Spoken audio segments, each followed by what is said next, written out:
Muy buenas tardes a todos y a todas. Bienvenidos, vamos a dar inicio al foro número 4 de ergonomía y género. ¿Cuáles son los desafíos para la intervención? Mi nombre es Mauricio Santos y voy a moderar este foro. En este foro tenemos traducción simultánea, por ello recordamos elegir el idioma en el botón de interpretación que aparece abajo en la pantalla. Para todos los expositores y participantes, sean todos muy bienvenidos. En primer lugar, inicia este foro María José Sevilla desde el Instituto Sindical del Trabajo, Ambiente y Salud, ISTAS, desde España. Por problemas técnicos de diferencia horaria, nos han enviado un video que va a estar disponible, lo vamos a proyectar ahora, pero va a estar disponible en la plataforma, en el área de e-poster, si es que alguien necesita revisarlo más adelante. Entiendo que podemos proyectar el video para seguir la misma orientación. Las preguntas las vamos a dejar por correo y las vamos a compartir con quien presenta. Adelante. Gracias por contar con ISTAS y con nosotras, con mi compañera Mons y conmigo en particular, y permitirnos compartir nuestro trabajo de ergonomía participativa con todos vosotros y con vosotras. En nuestra exposición nos centraremos en exponer la visión que tenemos de la ergonomía participativa como una estrategia frente a las desigualdades de género en salud laboral y para el empoderamiento sindical. Bueno, ¿qué sabemos de la ergonomía participativa? La ergonomía participativa lleva en nuestra literatura en prevención desde los años 80. Los programas no son nuevos, no son una novedad, es algo que se aplica en sectores productivos muy distintos y en distintos países, destacando pues, Canadá, Estados Unidos, Europa. Ahí existe un apoyo institucional generalizado por parte de instituciones de reconocido prestigio en la salud laboral y en ergonomía. Y en esta última década sí que es verdad que a nivel de Europa y en España pues se le está dando un impulso importante y se le ve como una alternativa efectiva para reducir los trastornos musculoesqueléticos de origen laboral. Sobre la definición de ergonomía participativa, pues identificamos la definición más repetida en la literatura, que es la del ergónomo Wilson, inglés, que lo define como una estrategia para implicar a las personas en la planificación y el control de una parte significativa de su trabajo, con el suficiente conocimiento y poder para influir en los procesos y sus resultados, con el objetivo de conseguir metas deseables. También la ergonomía participativa se define en la Nota Técnica de Prevención 1137 del Instituto Nacional de Seguridad y Salud en el Trabajo en España y la define incorporando el término gestionar como una manera de gestionar una parte significativa del trabajo involucrando a todas las personas que pueden estar implicadas. Nuestro interés por la ergonomía participativa desde ISTAS persigue el emplearla como una estrategia para mejorar las condiciones de trabajo a nivel ergonómico, estructurada y ordenada por medio de un procedimiento que incorpora la participación activa de los agentes sociales implicados. ¿Todo ello para qué? Pues fomentando la participación activa de la plantilla y la representación legal de los trabajadores y las trabajadoras, buscando el consenso de un trabajo equipo disciplinar, multidisciplinar, destacando el perfil técnico del profesional en prevención de riesgos laborales y priorizando el poder de decisión de una dirección que debe estar involucrada con la prevención de los riesgos ergonómicos y el evitar los trastornos musculoesqueléticos de origen laboral. Para intentar evitar el qué. Bueno, pues intentar evitar algunos de los riesgos más frecuentes que en gestión del riesgo ergonómico encontramos en España. Por ejemplo, destacamos el pensar que todos y todas somos iguales frente a los riesgos. Destacamos la falta de adaptación del puesto de trabajo a la persona y sobre todo también el esperar al superhéroe o la superheroína de la prevención que llegue a la empresa y solucione todas las situaciones de riesgo. Pero sobre todo es un error el no saber, el no oír y el no ver. Y esto nos lleva a muchas consecuencias para la salud. A partir de aquí, nuestra propuesta en gestión preventiva del riesgo ergonómico en la empresa Os dejamos 3 de los manuales últimos que hemos publicado en relación a este tema y nos centramos a continuación en el método Ergopar como procedimiento de ergonomía participativa para dicha gestión. Nuestro trabajo en ergonomía participativa se inicia en 2008 y hasta el día de hoy se sigue desarrollando. Durante ese periodo pues hemos validado el método junto con profesionales de entidades de reconocido prestigio en España a nivel de ergonomía y de prevención, y en 2014 publicamos una mejora del manual en su versión 2, también de nuevo contando con equipo multidisciplinar a todos los niveles, un equipo participativo. Hoy seguimos mejorando las herramientas y el procedimiento, y es un método público y gratuito que tenéis disponible en la web, y ahí podéis consultar cualquier recurso útil para la aplicación y experiencias, publicaciones, etc. Bueno, el método Ergopar es un procedimiento de ergonomía participativa para la prevención del riesgo ergonómico en origen laboral. Permite identificar la exposición a factores de riesgo y sus causas, consensuar las mejores medidas preventivas y además implementarlas dentro del procedimiento, realizar su seguimiento y apostar por la mejora continua, como objetivo también de la ergonomía participativa. En el diseño de Ergopar nos basamos en el marco conceptual de la ergonomía participativa que definen los autores Haines y Wilson, entre otros, a partir de un listado, elaborando un listado de dimensiones a considerar en cualquier procedimiento de ergonomía participativa. En este tipo de programa, pues este listado es abre un abanico demasiado amplio de lo que muestra la literatura, y desde nuestro punto de vista, pues no todo vale, ¿no? Y coinciden con nosotros pues, muchos autores de la literatura. Dado que, bueno, aquí tenéis las 9 dimensiones que definen los autores, y aquí tenemos las categorías por las que opta Ergopar. Como no podemos entrar en detalle, tan solo destacaremos las del objetivo de esta jornada, que es destacar la participación de la plantilla directa y delegada y la participación de la representación directa de este colectivo, ¿no? De la plantilla. Todo ello a través de herramientas participativas, entre las que se encuentra un equipo de trabajo multidisciplinar al que denominamos en Ergopar Grupo Ergo, que se encarga de aplicar el procedimiento, y en el que incorporamos a trabajadoras y trabajadoras del puesto, a representantes de la dirección y a representantes del colectivo trabajador, el técnico en prevención de riesgos laborales, supervisores si es necesario, personal intermedio, etcétera.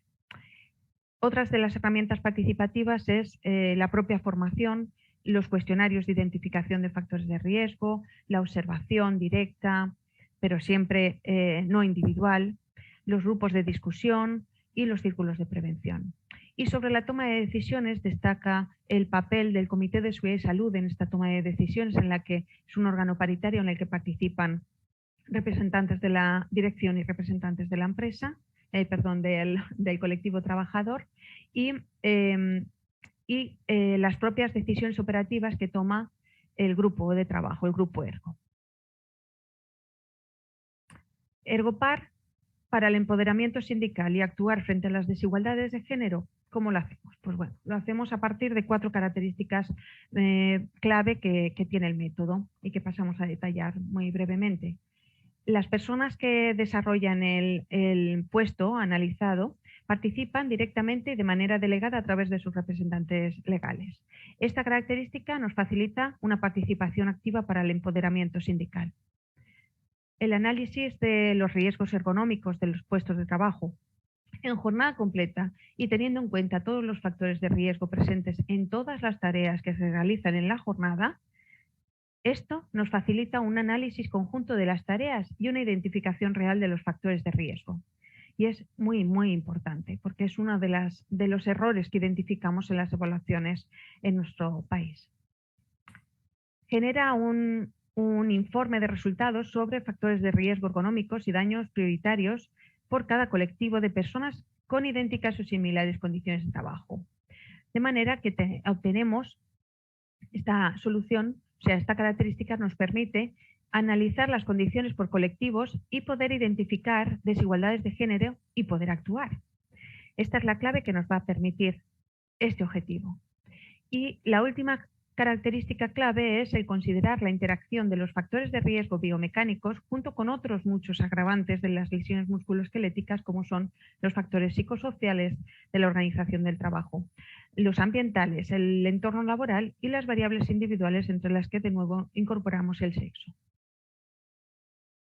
La participación activa para el empoderamiento sindical. Respecto a este tema, simplemente añadir que no es baladí el procedimiento que se utilice para detectar y evaluar el riesgo laboral.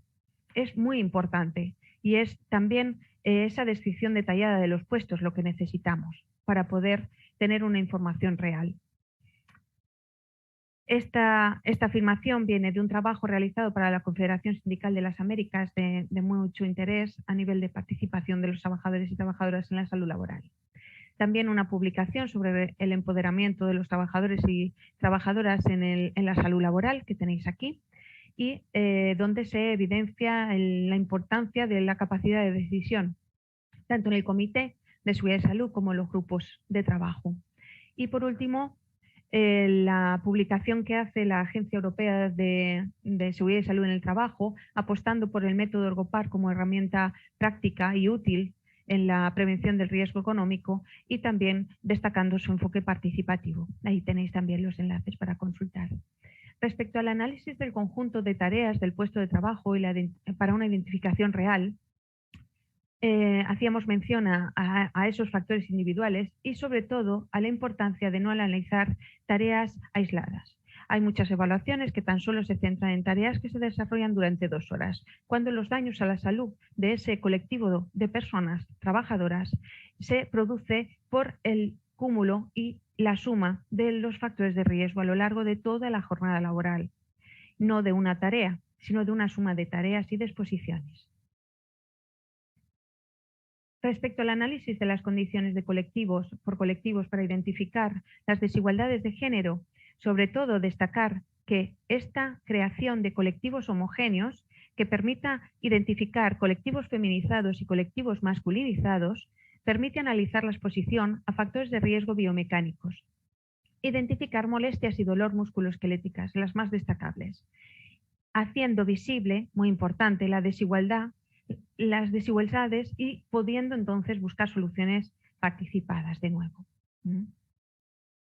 A este tema añadimos un trabajo espectacular que han hecho las investigadoras Karen Messing, Ana María Seifer y el equipo Simbiose, sobre la necesidad de romper el estereotipo de los trabajos que realizan las mujeres como livianos, ¿no? Que sean considerados livianos, y sobre todo el trabajo real frente al prescrito. Muchas gracias por vuestra labor. Respecto a los colectivos homogéneos, pues fijaros, aquí citamos un ejemplo muy breve para que se comprenda el término. Aquí analizamos el puesto del personal de cuidados en residencia, lo ocupaban 20 trabajadoras en el turno diurno de mañana y tarde y 6 trabajadores en el turno nocturno. Las exigencias físicas de los trabajos diurnos son mucho mayores por el ritmo de trabajo y las tareas diferentes que realizan, porque además de todo lo demás, realizan el vestido, aseo, duchas, solo en el turno diurno, de mañana y de tarde. Sin embargo, las exigencias físicas en el fin de semana también son menores y sobre todo en el turno nocturno, que no se realiza ninguna de estas tareas de aseo, vestido y duchas. ¿Cómo crear un colectivo homogéneo? Un colectivo homogéneo lo crearíamos, en este caso crearíamos 4 para poder analizar unas condiciones reales, ¿no? Y una exposición real. Tendríamos el diurno de lunes a viernes, el nocturno de lunes a viernes ocupado por hombres, el diurno ocupado por mujeres, el nocturno de fin de semana y festivos ocupado por hombres y el diurno fin de semana y festivos ocupado por mujeres. El análisis de los resultados de su cuestionario permitiría una identificación real de las molestias y los daños musculoesqueléticos y una identificación de los factores de riesgo reales también. Bueno, como propuesta, pues se propuso, en este caso, una de tantas, adelantar el turno nocturno 1 hora a las 21 para que también el turno nocturno pueda realizar las tareas de vestido, aseo y duchas, aliviando el turno de la mañana y de la tarde. Y mejorando así las condiciones de la mujer. Bueno, aquí tenemos un ejemplo muy breve, lo voy a exponer muy brevemente, pero son propuestas de sus protagonistas. En estos dos estudios nos vamos a centrar en el sector de ocio educativo y animación sociocultural, y aquí tenéis el de automoción para que lo consultéis cuando queráis. La monitora de ocio educativo manifestó en el cuestionario distribuido a 36 empresas, 166 cuestionarios, que estas eran las zonas que más le dolía, ¿no? Donde más dolor y molestia musculoesquelético tenía. Y estos son los factores de riesgo en los que manifiesta estar expuesta: espalda, cuello, manos y manipulación manual de personas y objetos. Algunas de las soluciones, pues fijaros cómo está, pues una silla, el disponer de carros con ruedas, el tener un espacio exclusivo para el aula matinal. Aquí, pues el colocar las hamacas, no tener un espacio exclusivo para la siesta y tener que manipular muchos objetos. Y las mesas de comedor, pues que tengan incorporadas las sillas, por ejemplo. Aquí, por último, os dejamos unos enlaces a unas exposiciones, a unos últimos trabajos que hemos realizado sobre ergonomía participativa, en este caso para el Instituto Andaluz de Prevención de Riesgos Laborales, y la última publicación en la revista del Instituto Nacional de Seguridad y Salud en el Trabajo, que también nos puede ser de interés. Por último, agradeceros el escucharnos y, por favor, no dejes de compartir y de difundir tu experiencia participativa, porque queremos aprender de todas y de todos. Muchísimas gracias.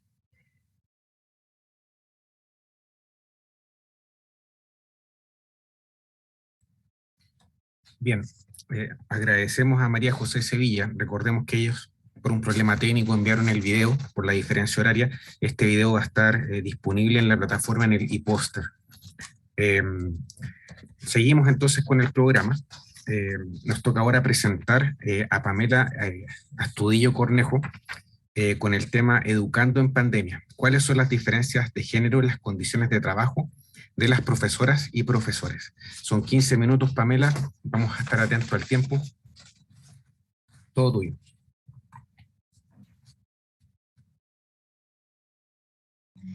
Ok, buenas tardes.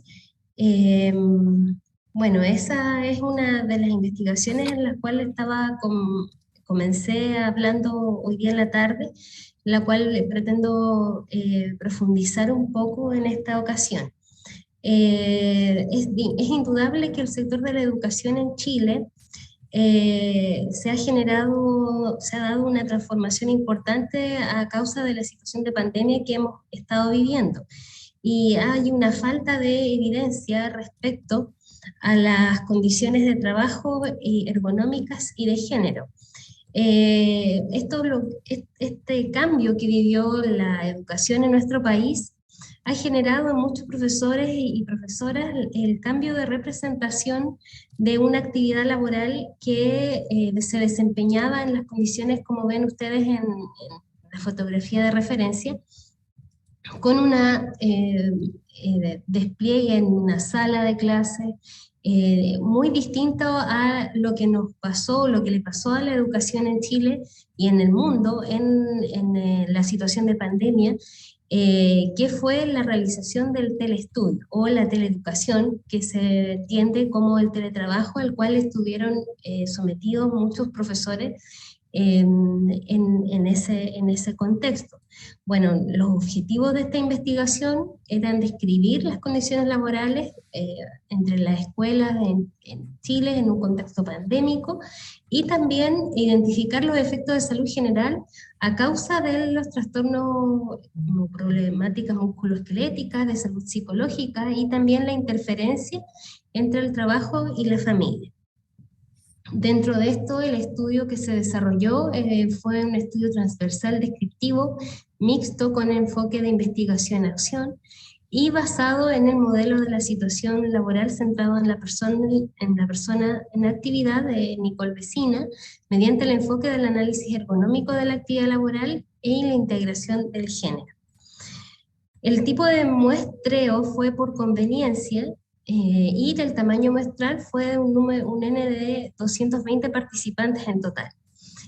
Así como también esta muestra fue de 101 personas que son docentes, el número de mujeres que participaron 72 y hombres 29, de establecimientos educativos incluidos en el estudio.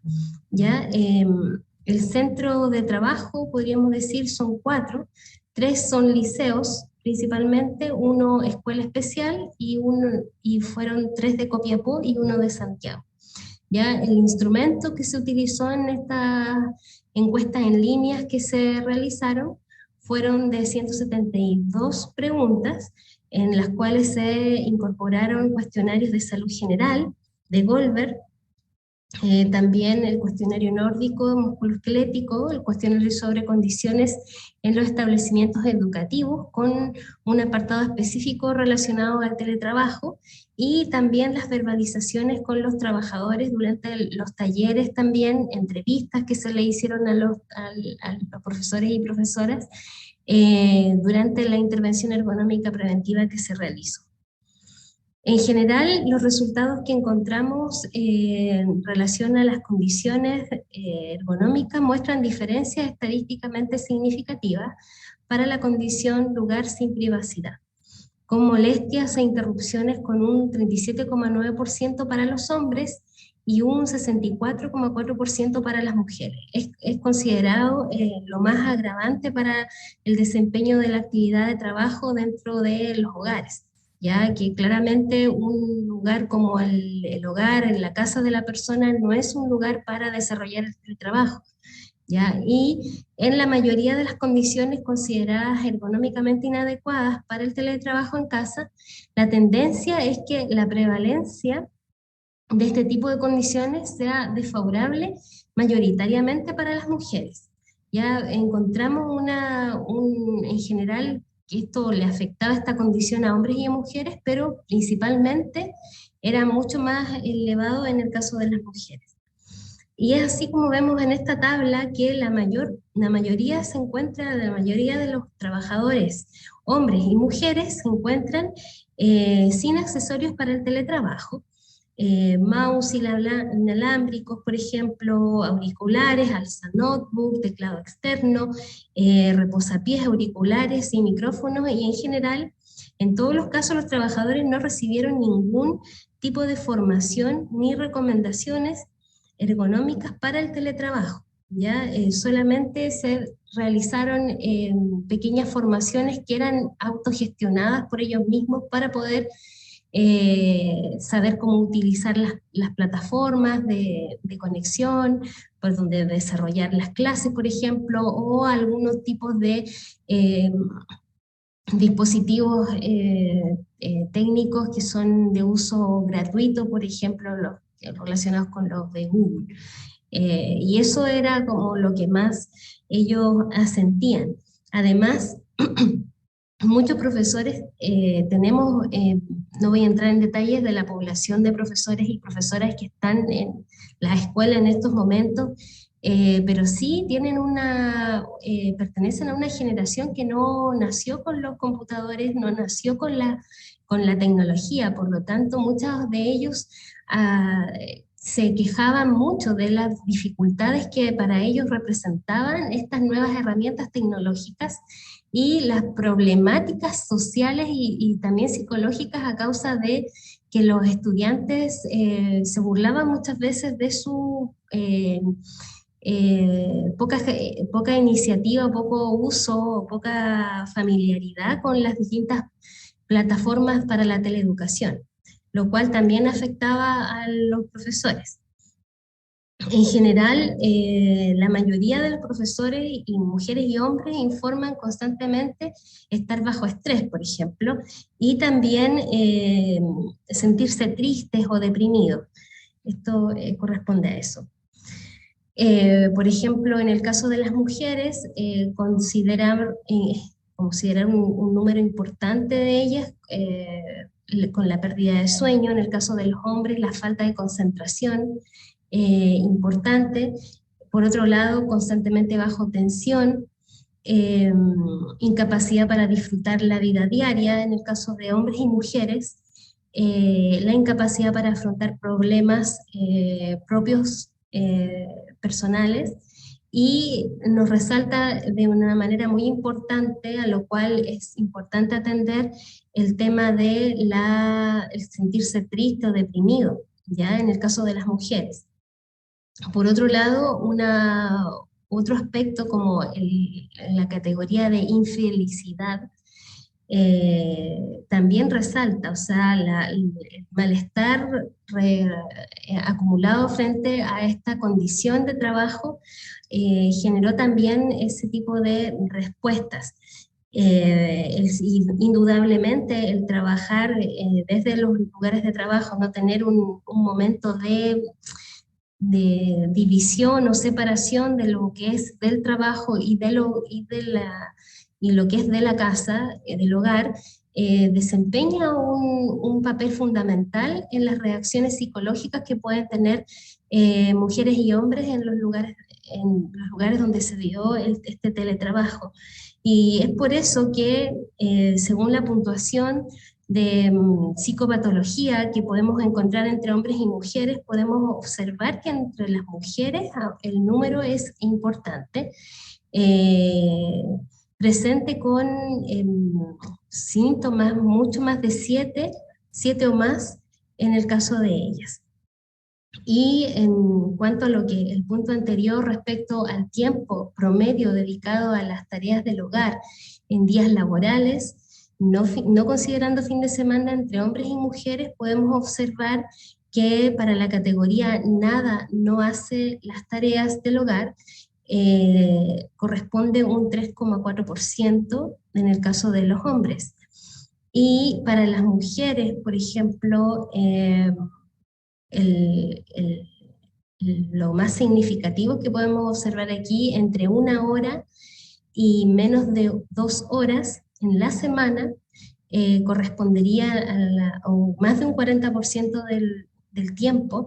En el caso de las mujeres es considerable y es significativo.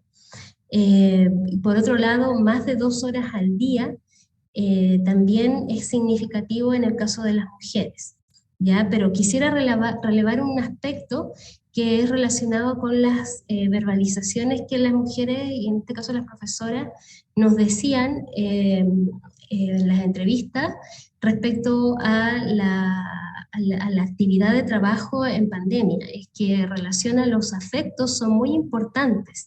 Necesitamos sentir el cariño de los alumnos, necesitamos hablar con los compañeros de trabajo y necesitamos darnos ese respiro.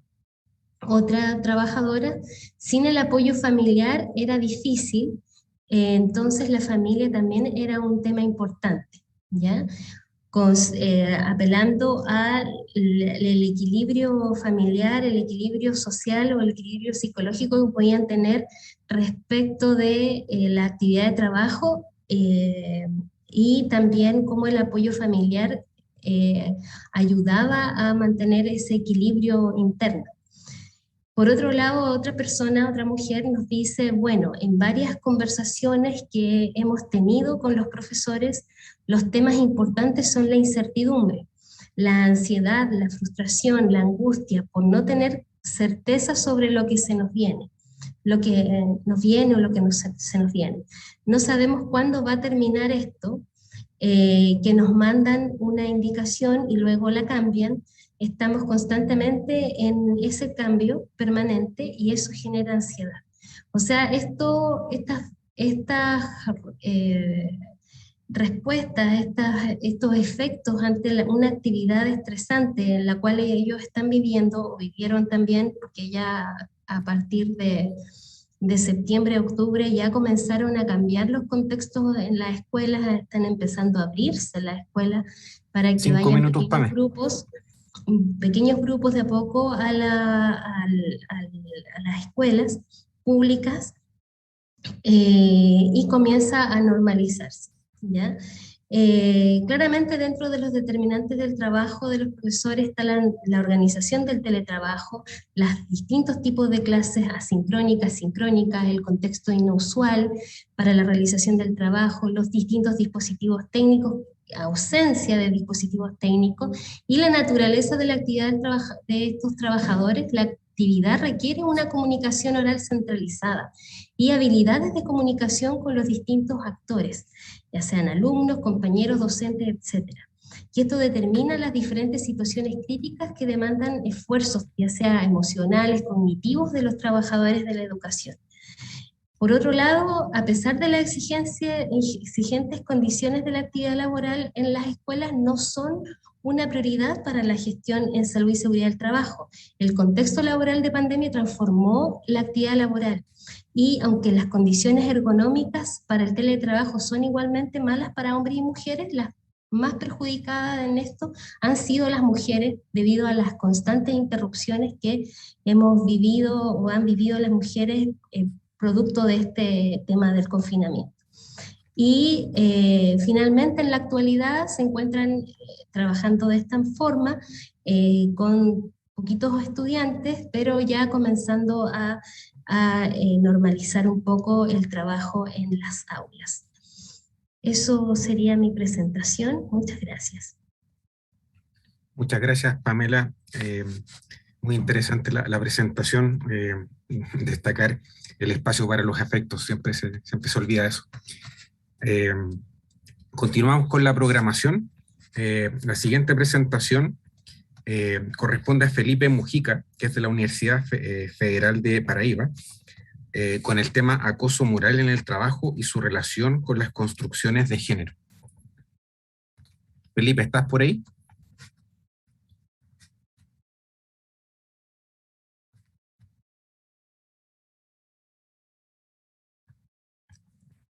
Hola, ¿me Hola, ven, me Felipe. oyen? Sí, te escuchamos perfecto. Perfectamente, déjenme acá compartir la pantalla entonces. Yo te aviso cuando te falten 5 minutos, ¿ya? Tienes 15 minutos para presentar. Perfecto. A ver, la pongo acá.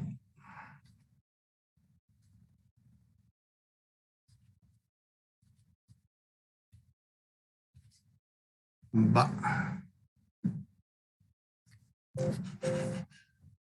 Déjame mirar que está pasando algo aquí que... ¿Dónde estamos?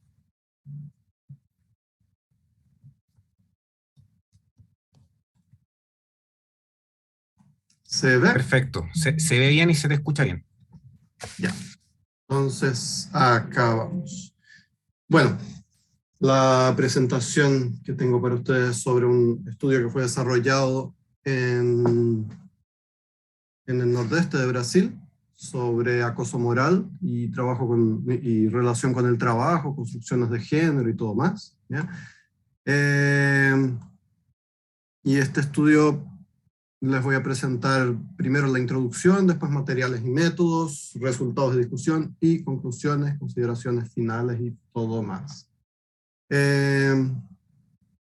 Bueno. Primeramente es importante decir qué sería el acoso moral, ¿no? Tenemos dos primeras definiciones, ¿no? El acoso moral es la degradación deliberada de las condiciones de trabajo mediante el establecimiento de comunicaciones poco éticas, ¿no? De forma abusiva, que se caracterizan por la repetición durante mucho tiempo de conductas hostiles que un superior o colega desarrolla con un individuo al que presenta con una reacción un cuadro de problemas físicos, psicológicos y dureza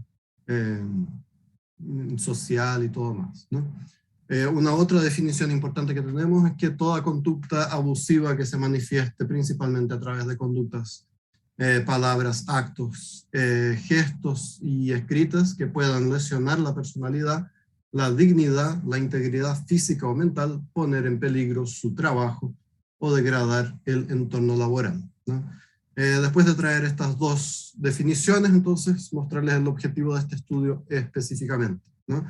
Identificar y analizar las experiencias de acoso moral, ¿no?, en el trabajo, la AMT, y su relación con las construcciones de género, ¿ya? Este es un tema muy importante porque él ha mostrado que hay una serie de situaciones laborales en que el fenómeno de que esas situaciones acaban teniendo problemas de cuño sexual, que acaban trayendo problemas para las personas por cuenta de género, divisiones, relaciones de poder y todo más, ¿ya? Y si pensamos en la relación entre acoso moral y ergonomía, tenemos que el análisis del acoso moral y su relación de construcciones de género podría ayudar en una comprensión de repercusiones del acoso psicológico en la calidad de vida de trabajadores, ¿no? Además de señalar también la importancia de la ergonomía como forma de prevenir situaciones de bullying, ¿no?, de acoso moral en el lugar de trabajo, ¿no? Si pensamos desde el punto de vista de lo que pone Get Han, ¿no?, y sus colegas, ¿no?, del análisis ergonómico del trabajo y todo más, es importante traer entonces las causas reales, ¿no?, y los factores que son asociados realmente en el contexto del trabajo y que pueden afectar el desempeño de las personas en su mundo de trabajo para traer entonces mejores condiciones organizacionales y también estructurales, ¿no? Además, también es importante pensar que las causas reales y factores que son asociados a los contextos de trabajo y su desempeño pueden también transformar las situaciones interviniendo y trayendo entonces ganos para el día a día, ¿ya? Este estudio entonces primeramente fue hecho una revisión bibliográfica para entender los principales autores y cómo el mundo del acoso moral estaba siendo estudiado, ¿no? Y entonces fue hecho un estudio de campo donde trabajadores y trabajadoras que acudieron al Centro de Referencia de Salud de Trabajo, ¿no?, conocido como CEREST, en una ciudad del nordeste brasileña, estaban pasando por dificultades, y entonces esas 9 personas que tenían tenían edades entre 25 y 57, donde 5 de esas 9 personas eran mujeres, siendo de varias áreas, de industria, educación y todo más, ellas manifestaban, esas personas, esos problemas, ¿no?, y entonces fueron investigadas por medio de entrevistas y todo más. Ya la educación de esas personas, 2 de ellas tenían educación secundaria, 3 enseñanza superior y 4 posgrado lato sensu, ¿no? Para entender sus dificultades, entonces, fueron aplicadas 2 herramientas de investigación principales. Primeramente, un cuestionario sociodemográfico de sexo, edad, nivel educativo, estadio civil,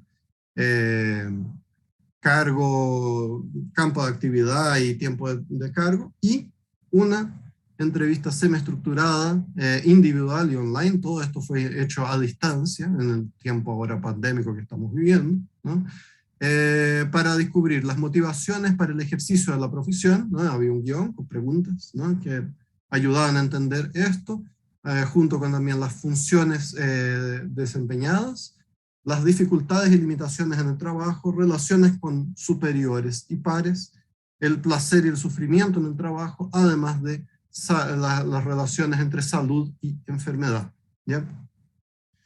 Haciendo entonces este estudio, tenemos los siguientes resultados y discusiones. Y acá les voy a ir mostrando un poco de teoría y algunas manifestaciones de las personas que fueron entrevistadas para ir relacionando entonces teoría y práctica, y cómo lo que fue hecho en campo nos muestra que la teoría ella tiene una aplicabilidad y se manifiesta de hecho en el día a día, ¿ya? Entonces,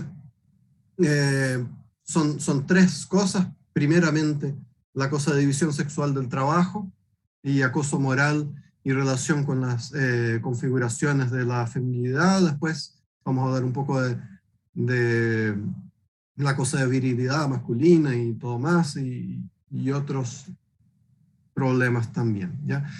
Si pensamos en la cosa principalmente para la feminidad, el acoso se da normalmente por intimidación, sumisión, bromas groseras, comentarios sobre la apariencia física, vestimenta, ¿no? Felipe, Y son hechas, ¿sí? Tienes pegada la diapositiva en material y método, sale solo el título. Ah, perdona. Ahí sí. Estoy con dos pantallas y entonces tengo que ir a la derecha para que salga para adelante. Disculpe. Bueno, además, gracias por el aviso. Además, preguntas personales de forma intimidante, invasiva, imaginario social y empresarial que ve la maternidad como un obstáculo. Entonces las madres, ¿no? Las mujeres que tienen hijos, etcétera, tienen mayores dificultades para conseguir empleo y también para mantenerse en el empleo, ¿no? Además de eso, también es importante pensar que en materia de números, pensando en Brasil, entre 25 y 49 años, cuando las personas están en una edad plena de trabajo, ¿no? Muchas de ellas, cuando se trata de mujeres, las mujeres ellas tienen menos posibilidades, ¿no? Si comparamos, por ejemplo, mujeres con hijos, mujeres sin hijos, hay una diferencia, o entonces entre mujeres y hombres también la proposición de trabajo cambia, ¿no? Entonces, por ejemplo, si es una mujer que está con hijos, 54,6 están trabajando, pero sin hijos ellas tienen más posibilidades de trabajar, ¿no? Además, también normalmente los hombres tienen las posibilidades de conseguir mejores sueldos y mejores también posiciones desde el punto de vista jerárquico, ¿no? Y les traigo algunas palabras, por ejemplo, que ilustran esto. En esta entrevista de empleo, por ejemplo, esta participante de 29 años pone que le preguntaron cosas personales sobre niños, si tenían hijos y etcétera. No voy a ponerme a leer todo porque si no tenemos apenas 15 minutos, entonces les voy poniendo, después puedo compartir los diapositivos y está el artículo para que sea leído también, si quieren.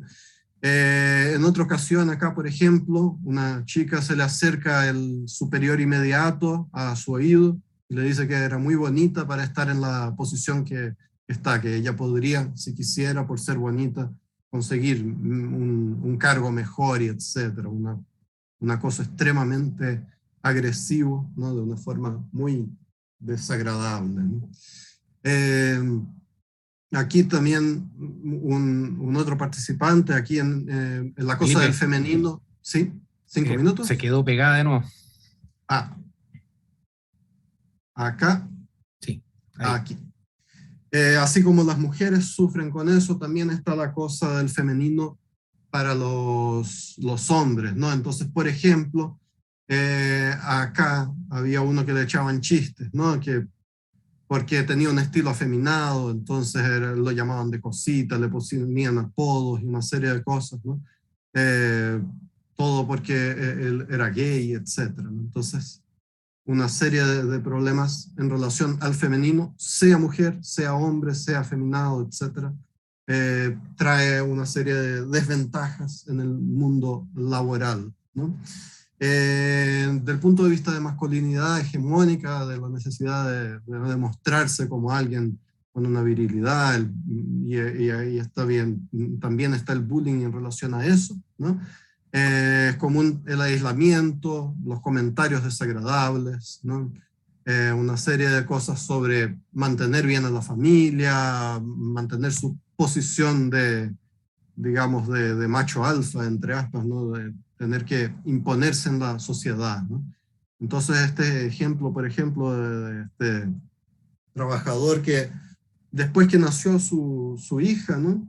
Él empezó a sufrir una serie de ataques, ¿no? Y todo eso le afectaba el sueño, la salud mental, se sentía ansioso, deprimido, y todo fue inmediatamente después que tuvo su hija, y empezó a ser cada vez más difícil mantenerse en el empleo y mantener a la familia, la hija, la mujer y todo más, ¿no? Y bueno, como se espera, infelizmente todo esto trae problemas en la salud, ¿no?, de los trabajadores, ¿no? La salud tanto física como mental. Si uno trae la cosa de la psicodinámica del trabajo, lo que dice de Jour, ¿no?, el trabajo nunca es neutral, es una relación de salud mental, ¿no? Entonces las repercusiones problemáticas de las relaciones interpersonales de familia también ellas pueden ir para el trabajo, del trabajo para la familia, y todo eso puede traer consecuencias negativas para las víctimas de bullying, ¿no?, de acoso moral. 5 minutos, Felipe. Ya. Entonces, si pensamos, por ejemplo, en esta persona que muchas veces llegaba a la casa, no tenía fuerzas para nada, entonces la cosa del hogar, del cuidado de los hijos, relación familiar, era algo que simplemente la persona quería apenas dormir, descansar, y a veces llegaba a la casa solo pensando que no quería encontrar a nadie, quería simplemente descansar, llorar en la cama. Una otra persona desarrolló aquí trastorno de estrés postraumático con un accidente de trabajo, y eso generó una serie de chistes, compañeros, sobre su vida, y una serie de problemas que se iban del trabajo para la casa y dificultó su vida en general, ¿no? Y acá, por ejemplo, una mujer que ella tenía metas, tenía objetivos de desarrollarse en carrera, en el trabajo y todo más, ¿no? Pero a medida que todo esto fue pasando, fue perdiendo las ganas de trabajar y de seguir adelante de una forma un poco con ambiciones y sueños, ¿no? Acá una otra persona que pone que a veces compañeros, clientes presenciaban abuso, pero por más que las personas vean que la cosa está pasando, a veces no dicen nada. Hay un problema cultural también de que nadie reacciona y todo es normalizado y es visto como algo común, y nadie se preocupa con eso, a veces también por competencia, porque unos quieren los cargos de los otros, entonces prefieren no manifestarse y todo más, ¿no? Bueno, para finalizar entonces, este estudio muestra, por ejemplo, que todo aquello que es visto como repercusiones negativas del acoso moral, que afecta proyectos de vida, autoestima, etcétera, que la literatura muestra, en este trabajo con las 9 personas, se mostró algo real y muy preocupante en una ciudad en el nordeste de Brasil, ¿ya? La cosa del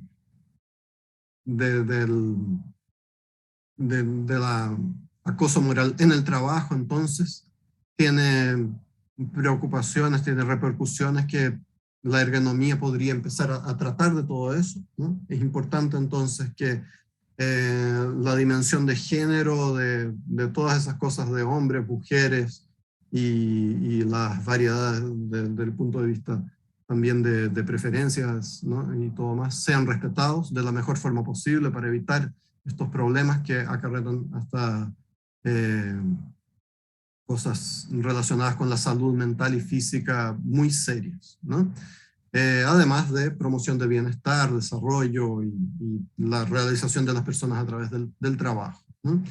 La ergonomía, entonces, ella entraría aquí, ella puede entrar principalmente si pensamos en la ergonomía del análisis del trabajo, del análisis de la actividad, ¿no? Ella puede ayudar mucho a prevenir ese tipo de situaciones, de que de forma colaborativa y colectiva el ambiente de trabajo sea reestructurado, y del punto de vista cultural las cosas vayan siendo repensadas para evitar estos problemas, ¿no?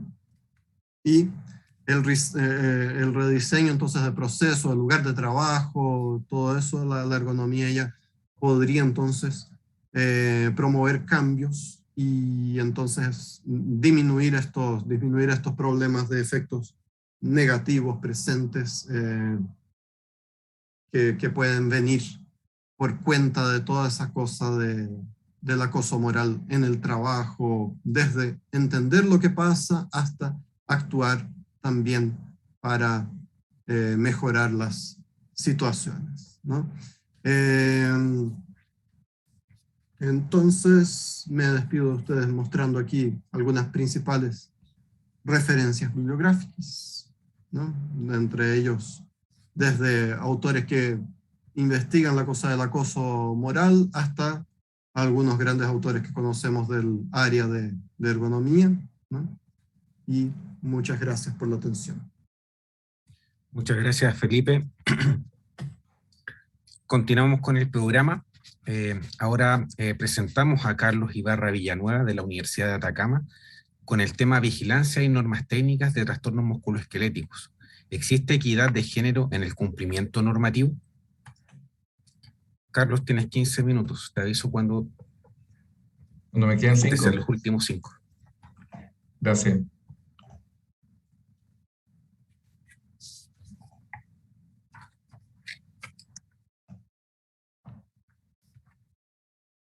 Bueno, el presente trabajo buenas tardes a todas y a todos.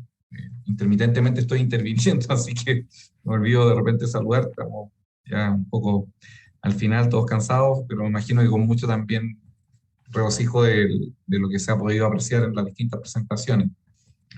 Este trabajo corresponde a un análisis que se realizó, digamos, de la estadística que lleva el Ministerio de Salud respecto de una plataforma en particular, que es la plataforma MIDAS, ¿ya? Hace referencia a la vigilancia y la norma técnica de los trastornos musculoesqueléticos del trabajo en Chile, y a esta pregunta si existe equidad de género en el cumplimiento normativo. Ya básicamente esa era la pregunta un poco para ver si dentro, digamos, de los datos que uno puede recoger de esto, podía encontrar, digamos, alguna diferencia de género, ¿ya?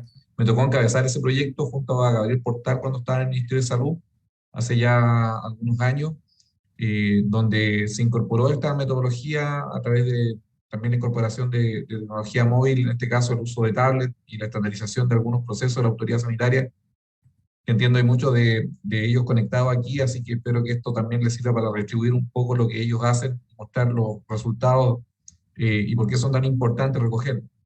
Ya sucedió en un marco de la política nacional, de la discusión sobre la actualización de las normas, una serie de cosas, digamos, y también, evidentemente, basado en las estadísticas nacionales respecto de la importancia de los trastornos musculoesqueléticos dentro del contexto epidemiológico a nivel nacional.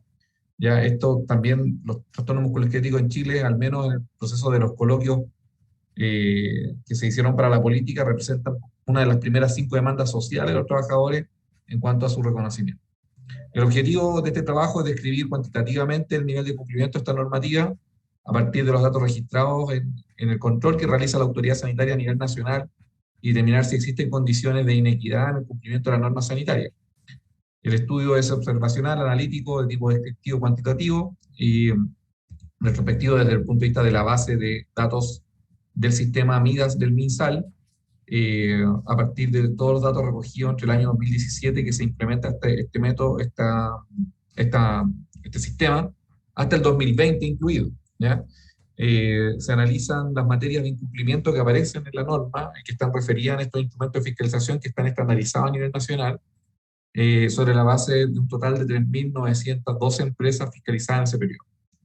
¿Ya? Luego, bueno, para la estadística usamos el SPSS versión 21 y el proxy de género, porque el dato es de empresa, no es de persona.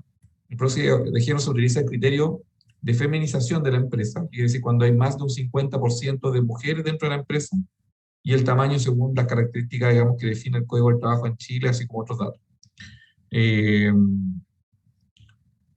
Bueno, los resultados, a modo global, podemos ver que digamos, el grupo de empresas, digamos, que representan el universo total de la fiscalización de esta materia, está no tan equilibrado por año. Evidentemente la pandemia tiene un efecto, las fiscalizaciones bajan a un 7%, el primer año de la implementación estaba en un 13%, Digamos, por tanto, digamos, la cantidad de fiscalizaciones realizadas por año, yo diría que lo más estable fue entre el 2018 y 2019. En cuanto al tamaño de la empresa, una tendencia más o menos similar, ¿ya? Un poco más importante el grupo de pequeña empresa, particularmente en el año 2018. Y respecto, digamos, a la relación de feminización, en cuanto al total del universo de empresas fiscalizadas en ese periodo, vemos sí que hay una relación, digamos, de 64% que serían empresas no feminizadas, o sea, donde hay más hombres, y un 35% de aquellas que son feminizadas. Cuando comparamos por tamaño y vemos, por ejemplo, si las empresas no realizan, aquí está todo en negativo, es lo que no cumplen. Los datos no están analizados en función del universo de las que cumplen o no cumplen, sino que solamente se profundiza, por eso el N es más pequeño, respecto de qué pasa cuando no cumplen, respecto del proxy de género, en este caso, si la empresa es feminizada o no feminizada. ¿Ya? Y lo que vemos, la tendencia que habíamos nosotros ya visto en las encuestas poblacionales, como la ENCLA y la propia ENETS, es que cuando la empresa es más pequeña hay un mayor grado de no cumplimiento de la normativa, y en particular si la empresa tiene más mujeres, eso es estadísticamente significativo, al menos para la microempresa y la mediana empresa. ¿Ya? Pero es una tendencia más o menos constante, independiente del tamaño. Y a la pregunta, en el fondo, que se refiere este incumplimiento, es si la empresa ha realizado o no la identificación o la evaluación con la lista de chequeo, que esa es la puerta de entrada. Entonces, si la empresa no cumple, en el fondo, con lo básico, que es identificar y evaluar el riesgo, difícilmente va a cumplir el resto, ¿cierto? Es importante también considerar, y esa es una pregunta que tiene el formulario que usan los fiscalizadores, es si la empresa fue asesorada o no por el organismo administrador del seguro, en este caso, y claramente cuando hay asesoría, el organismo administrador se genera un impacto positivo. O sea, si vemos que en el caso de cuando esto se cumple, por lo menos eso ocurre cuando se den un 70% de las empresas cuando son asesoradas. Cuando no son asesoradas, esa relación baja, digamos, a un 12%. Por otra parte, si realiza la empresa la identificación o no realiza la identificación en realidad según el tamaño de la empresa, digamos, si fue asesorado o no, es más ostensible esa diferencia. Ya vemos que claramente, con una relevancia significativa para cualquier tamaño de empresa, cuando la empresa no es asesorada por la POPAL, evidentemente que no cumple la norma, con mayor frecuencia. Luego, en la pregunta si la empresa gestiona el riesgo del TEMER, en el periodo completo, digamos, del 2017 al 2020, vemos que se da la misma tendencia. O sea, mientras más pequeña la empresa y más presencia de mujeres en la empresa, es más frecuente que no se gestione el riesgo. ¿Ya? También si realizó la empresa acciones de eliminación de los riesgos, según el grado de feminización y tamaño de la empresa, observamos exactamente la misma tendencia, y evidentemente que los niveles de incumplimiento son bastante elevados, incluso para la mediana empresa. Y la tendencia, sobre todo en mediana y micro, es que es mayor en el caso de las mujeres, donde hay más mujeres. Ya, si no sé, con respecto a la pregunta, si se realizan medidas de control ingenieril, que tiene que ver un poco, ¿cierto?, con la idea de orden de prelación de las medidas, de jerarquización, en el fondo, para modificar el riesgo presente.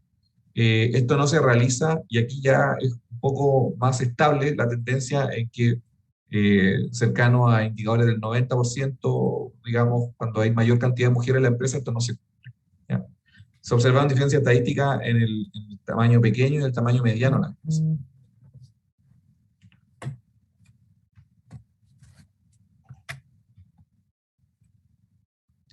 Respecto a los controles administrativos, ahí mejora un poco la cosa, no es tan importante la modificación, sigue siendo la tendencia, digamos, en que empresas pequeñas y microempresas, poco importa la cantidad de mujeres u hombres, el nivel de incumplimiento es muy elevado y estadísticamente significativa la diferencia, por lo menos a nivel de la empresa mediana, y la empresa grande también se observa una diferencia en cuanto a mayor presencia de modificaciones, al menos de medidas administrativas. La capacitación sobre los efectos en la salud de la persona, la exposición a factores de riesgo, los métodos de trabajo correctos, que son como los derechos básicos en el fondo de los trabajadores, conocer los riesgos a los que están expuestos. También se da en todos los niveles y de manera estadísticamente significativa, que si hay más mujeres en la empresa, o sea, si la empresa es feminizada, esto se no se cumple. No se cumple ese derecho básico.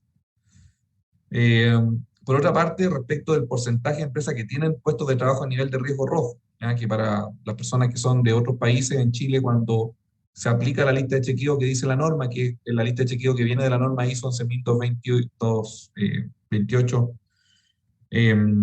cuando se identifica el nivel de riesgo rojo de la empresa, ahí se consideran los trabajadores expuestos, ¿ya? Y en este caso, esto se dio solamente en un bajo porcentaje, lo que denota, bueno, esto ya lo sabemos por los estudios de Castellucci, ¿cierto? Que hay un problema en cuanto a la sensibilidad que está teniendo esta norma en Chile, ya se da en un 8% del total del universo de empresas fiscalizadas. Pero más preocupante que eso es lo que ocurre después, porque con la dificultad que hay para de que se identifique realmente que existe exposición, lo que sigue, una vez que esto se repite 2 veces, ¿ya? Es que los trabajadores expuestos, trabajadores y trabajadoras, debieran ser derivados, ¿cierto?, al mismo administrador para continuar con la otra parte de la vigilancia, que es la vigilancia de la salud, para ver a través de la encuesta de síntomas, ¿cierto?, del cuestionario nórdico, el Quick Touch, si la persona presenta a lo mejor posiblemente una enfermedad musculoesquelética, ¿ya? O no, digamos. Pasa un segundo nivel de despistaje, ¿cierto?, para después ir a evaluación médica aquellos que tienen síntomas y disfuncionalidad. Pero esto, digamos, cuando ocurre, en un importante porcentaje, digamos, sobre todo cuando no hay asistencia técnica del organismo administrador de la ley, en este caso de la mutualidad, en un 74% de ese N, que es un N bastante chiquitito, digamos, no se deriva, digamos. O sea, conociendo en el fondo, la empresa que tiene trabajadores expuestos no hace la derivación de esos trabajadores a la mutualidad que corresponde para que continúe la vigilancia. Y lo que es peor aún, que cuando sí existe asistencia técnica del organismo administrador, ¿ya? Ese dato está presente, digamos, aún así no hay una diferencia, hay un 72% de las empresas que no derivan al trabajador a la vigilancia. ¿Ya? Y eso es una cosa muy, muy grave desde el punto de vista de la pesquisa oportuna, en este caso, de posibles enfermedades laborales. ¿Ya? Y un poco se relaciona también con lo que se va a ver en el foro que vamos a tener mañana, digamos, en la tarde, sobre el tema de los trastornos musculoesqueléticos.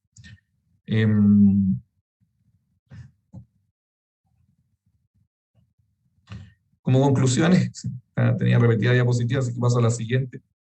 Se puede constatar que existen niveles de incumplimiento de la norma de prevención y vigilancia de OSTEMER que son preocupantes, ya son demasiado elevados y que deben llamar la atención en cuanto a la urgencia de su actualización, así como los mecanismos de control que están realizando la autoridad sanitaria. En este contexto, digamos, se está afectando particularmente más a las trabajadoras que están en empresas feminizadas, donde también hay trabajadores hombres. O sea, que una empresa sea feminizada no significa que hay solo mujeres. Significa que hay una mayor proporción de mujeres, pero probablemente muchos de los que están sufriendo trastorno musculoesquelético también pueden ser hombres.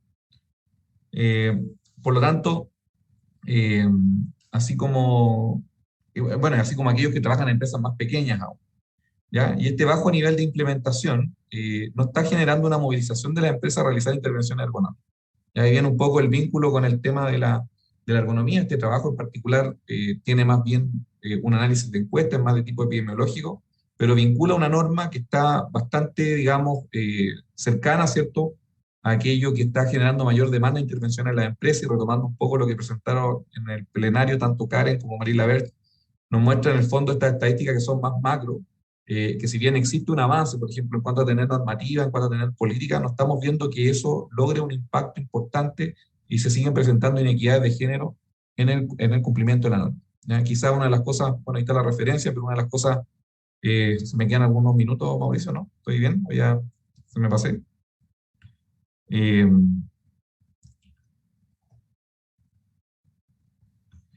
Gracias, para Carlos. Claro, para finalizar, lo último, quizás una de las cosas más relevantes que uno podría agregar a eso es que hoy, gracias, digamos, al trabajo que está haciendo la autoridad sanitaria y a esta implementación que se hizo a partir del año 2017, con un proceso además que fue participativo por parte de los fiscalizadores, hoy día podemos saber esto. Ya hace años podíamos decir, bueno, se fiscalizan una cierta cantidad de empresas. Hoy día sabemos con claridad de que hay un bajo nivel de cumplimiento de la norma, pero además que está teniendo un impacto muy importante en aquellas empresas donde hay más mujeres. Y eso debe llamarnos la atención. Con eso finalizo mi exposición. Muchas gracias. Muchas gracias, Carlos. Muy interesante la presentación. siempre el análisis de los datos nos da alguna información. Tenemos dos preguntas, una transversal y otra específica. Vamos a partir por la específica. Marta Martínez pregunta a Felipe Mujica. En Chile los riesgos psicosociales han sido principalmente abordados por psicólogos laborales. ¿Qué ventajas crees que tiene que el ergónomo enfrente este tipo o gestione este tipo de riesgos? Muchas gracias, Mauricio, por conducir la charla como un todo, y a Marta por la pregunta. Yo creo que todo depende de qué tipo de ergónomo estamos hablando, ¿no? Si es un ergónomo que tiene el foco principalmente en la actividad, que no es alguien que está pensando solamente en ergonomía física, él va a tener la ventaja de aproximarse del trabajo real y de hacer un análisis del ambiente de trabajo.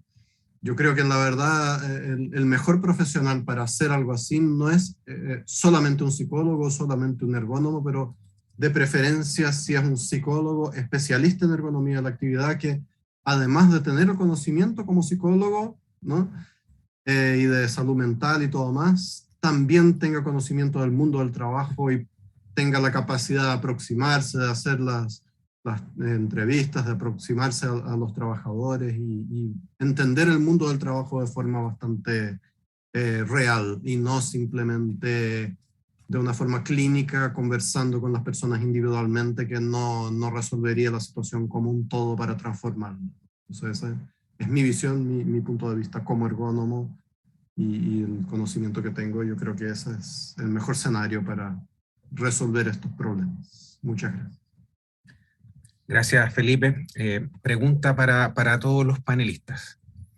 ¿Qué enfoques o prácticas en el trabajo de prevención de riesgos o ergonomía al momento de evaluar los riesgos atentan contra un enfoque de género más integrador?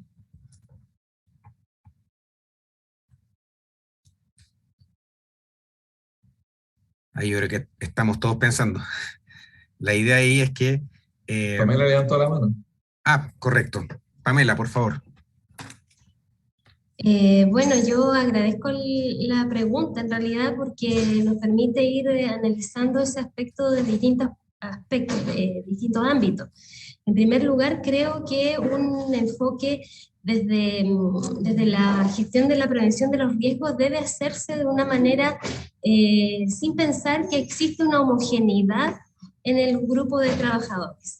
Principalmente porque hay muchas diferencias, hay diferencias de clase, hay diferencias de género, hay diferencias de formación, de etnias. Entonces es muy importante partir de la base de que no es todo homogéneo dentro de los lugares de trabajo. Por otra parte, considerar también la visión de la participación, que en este caso lo que nos daba el marco de la intervención de Nicole Vecina, que nos presentó su conferencia inicial, es la construcción de la intervención, la construcción social de la intervención, el hacer las cosas con las personas y también para los trabajadores, en este caso, tener una mirada muy desde la expertise, desde el experto. Eso estaría en contra de una visión de integración de ergonomía y género, por ejemplo.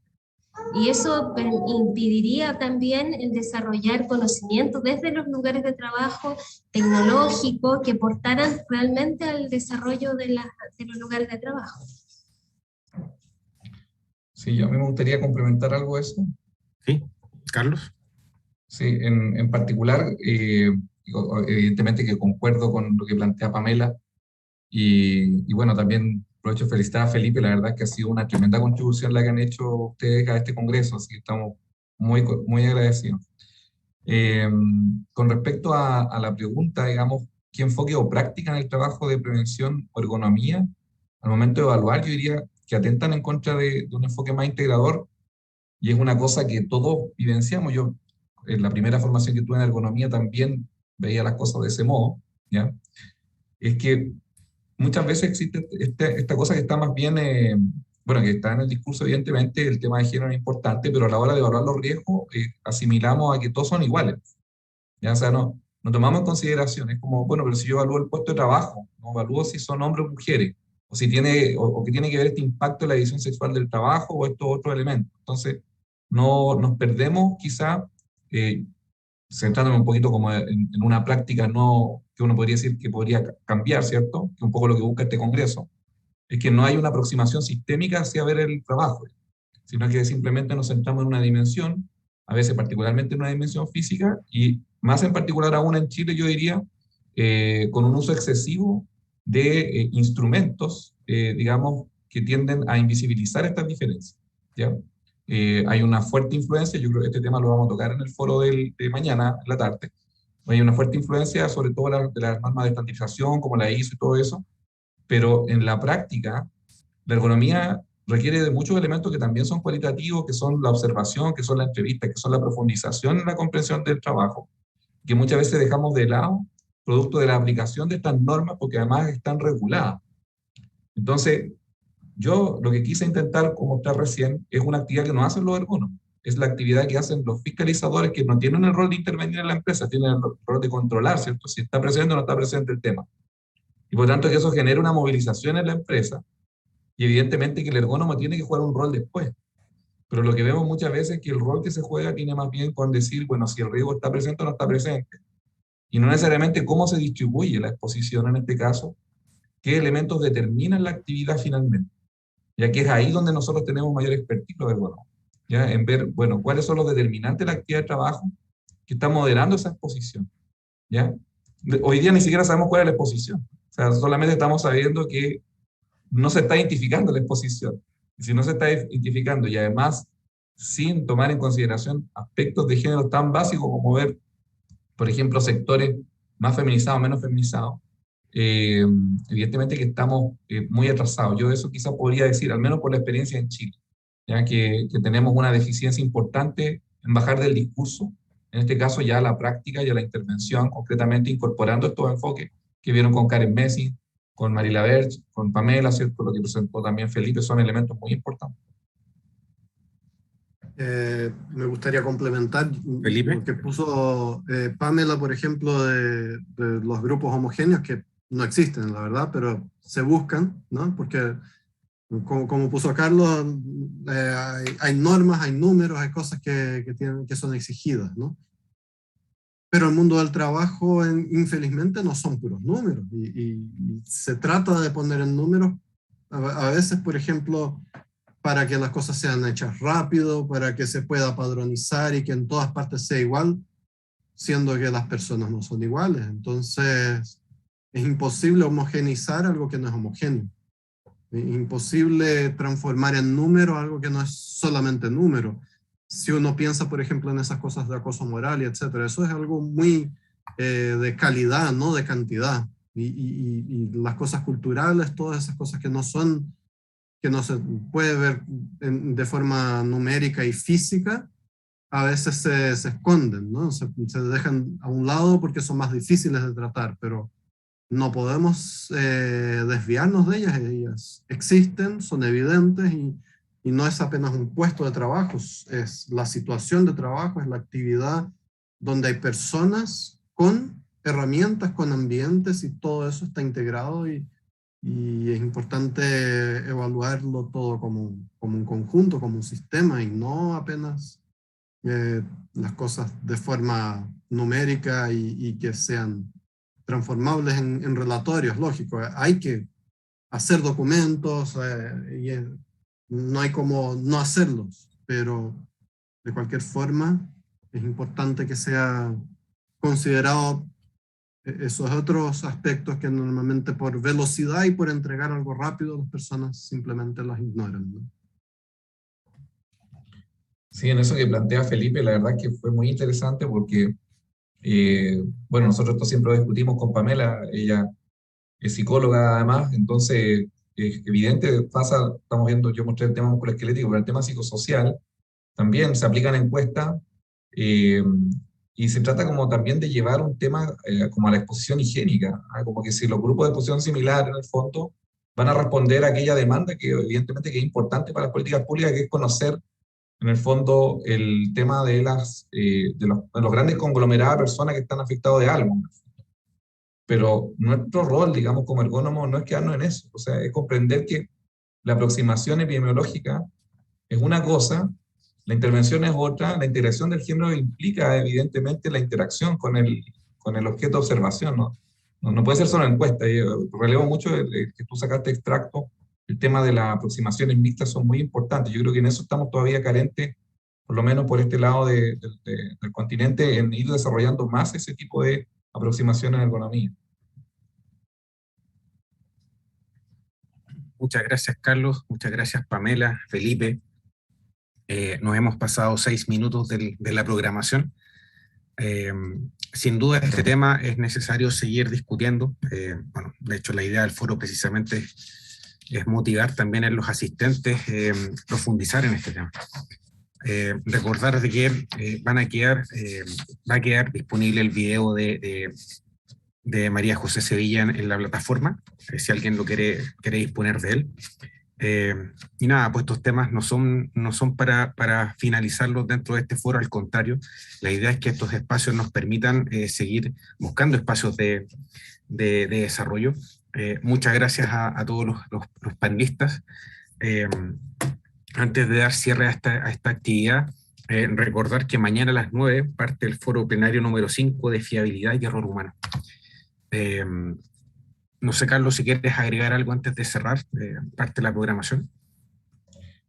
No, yo la verdad que evidentemente estamos en un loop ya bastante digamos, estresante, pero es fascinante en realidad tener un congreso, aunque sea online, con la pandemia y con el nivel de invitados que hemos tenido, y como dije, también agradecer a los colegas de Brasil, la verdad que han hecho una contribución muy importante a este congreso, y esperamos establecer lazos más estrechos más adelante para el congreso, así que ahí vamos a continuar. Para mañana, obviamente, lo que les puedo decir es que tengan poco paciencia, los links les van a llegar a todos, digamos, igual como ocurrió hoy, llegan un poco tarde, pero mañana en la mañana están en su casilla de correo para que se levanten y vayan al congreso online, así que los esperamos y las esperamos mañana a todos.